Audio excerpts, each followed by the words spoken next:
मोदी की धमकियां हमें मिलती रही, सिंतास मुआहदा खत्म कर देंगे, पानी रोक दिया जाएगा, लेकिन वर्ल्ड बैंक जो सालसी का किरदार करता रहा है अदा, और आज उसने जो है इजाजत दे दी। पाकिस्तान तो अपना केस हार गया। वही बात है, ख्वाजा आसिफ, उनके अंडर ये वजारत आ रही थी, और वो आसिफ साहब है शायद इंडस वाटर कमीशन के, उनकी नाअहली की वजह से हम केस हारे हैं ना। कि जो वर्ल्ड बैंक है उसने अपॉइंट कर दिया है एक एक्सपर्ट, न्यूट्रल एक्सपर्ट, और वो फैसला करेगा कि पाकिस्तान और इंडिया के बीच जो इंडस वाटर ट्रीटी है उसका क्या फैसला किया जाए। और इसके ऊपर वर्ल्ड बैंक ने भी ये कह दिया है कि हाँ, हमारे अंदर इतनी कॉम्पिटेंस है, हम ये फैसला कर सकते हैं। ये जो डिफरेंसेस हैं दोनों कंट्रीज़ के बीच इस इंडस वाटर ट्रीटी पे, इसको हम हल करवा सकते हैं, ये भी कह दिया गया। तो एक्सपर्ट, एक न्यूट्रल एक्सपर्ट अपॉइंट कर दिया गया है, और इसको इंडिया ये कह रहा है कि ये जो न्यूट्रल एक्सपर्ट अपॉइंट किया गया है ये उनको सपोर्ट किया गया, यानी उनको बैक किया गया।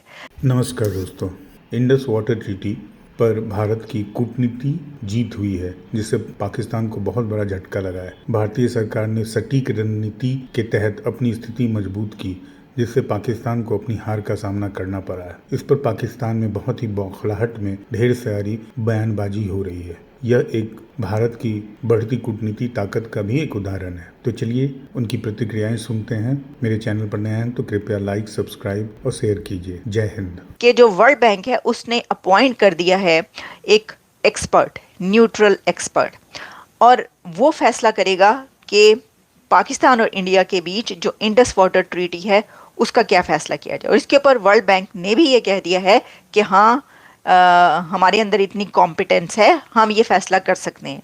ये जो डिफरेंसेस हैं दोनों कंट्रीज़ के बीच इस इंडस वाटर ट्रीटी पे, इसको हम हल करवा सकते हैं, ये भी कह दिया गया। तो एक्सपर्ट, एक न्यूट्रल एक्सपर्ट अपॉइंट कर दिया गया है, और इसको इंडिया ये कह रहा है कि ये जो न्यूट्रल एक्सपर्ट अपॉइंट किया गया है ये उनको सपोर्ट किया गया, यानी उनको बैक किया गया। कि इंडिया का जो एक इसके ऊपर स्टैंड था, उस स्टैंड को सपोर्ट किया गया है ये फैसला करके। अच्छा, इसमें कुछ अर्सा पहले जो बातचीत हुई थी वो अगर आपको याद हो तो उसमें ये कहा गया था कि पाकिस्तान की तरफ से शायद इसमें जो आलमी अदालत है, इंटरनेशनल कोर्ट, उसमें भी शायद जाने की, मेरा ख्याल है कि उसके अंदर जाने की भी बात हुई थी कुछ ऐसी, कि जी अगर ऐसा हुआ तो हम फिर उधर चले जाएंगे। बल्कि उसी वक्त जब ये हुआ था तो मीटिंग्स भी हुई थी। आपको पता है कि पाकिस्तान का डेलीगेशन इंडिया गया था, दिल्ली गया था। वो ये वाले जो डेलीगेशंस जाते हैं ना, तो ये खबर नहीं आती, बड़ी खबर नहीं होती, बल्कि वो कोशिश करते हैं कि खबर हो ही ना, और वो मीटिंग शीटिंग करके जो है। अच्छा देखिए, वैसे जो है बहुत बड़ी बड़ी बातें की जाती रहती हैं और बड़की मारी जाती हैं, ऐ कर लेंगे तो वो कर लेंगे, लेकिन इसके ऊपर जाते ही ना आखिर, और जब जाते हैं तो वो बताते ही नहीं है। एनीवेज, तो मीटिंग जो है इसके ऊपर चलती रहती हैं। अभी कुछ दिन पहले भी डेलीगेशन मेरा ख्याल है दिल्ली गया हुआ था, और वहाँ पर इस सिलसिले में मीटिंग्स हुई हैं, लेकिन इसका मतलब है कि आपस में नहीं हल हो सका ना। तो आपस में जब तय नहीं हो सका, ट्रेड तक तो तय नहीं हो सकी, तो ये कहाँ से आप कर पाएंगे कोई भी सोल्यूशन खुद से अगर कर पाएँ तो क्या ही बात है। लेकिन इसमें यह है कि इसके ऊपर ये जो बात कही गई है कि न्यूट्रल एक्सपर्ट जो है वो बैक किया गया है इंडिया के स्टैंड को, वो एक्सटर्नल अफेयर्स मिनिस्ट्री की तरफ से कहा गया।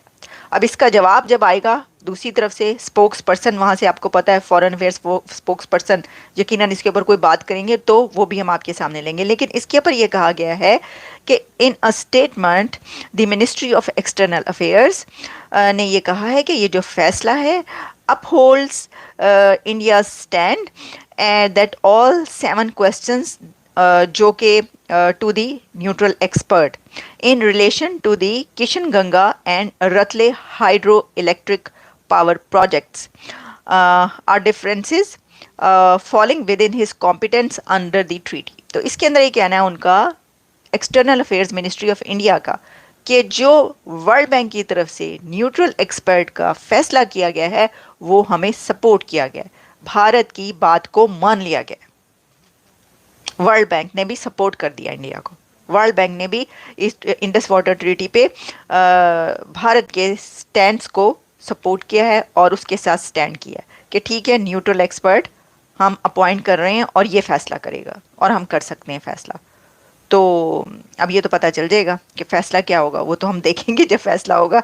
लेकिन इसमें जो अभी तक ये बात आ रही है वो मैं आपको बता रही हूँ, और ये सिर्फ मीडिया, मेरा ख्याल ये था कि ये सिर्फ मीडिया कह रहा है, इंडियन मीडिया सिर्फ ये कह रहा है कि भाई ये भारत के स्टैंड्स को जो है वो अपहोल्ड किया है।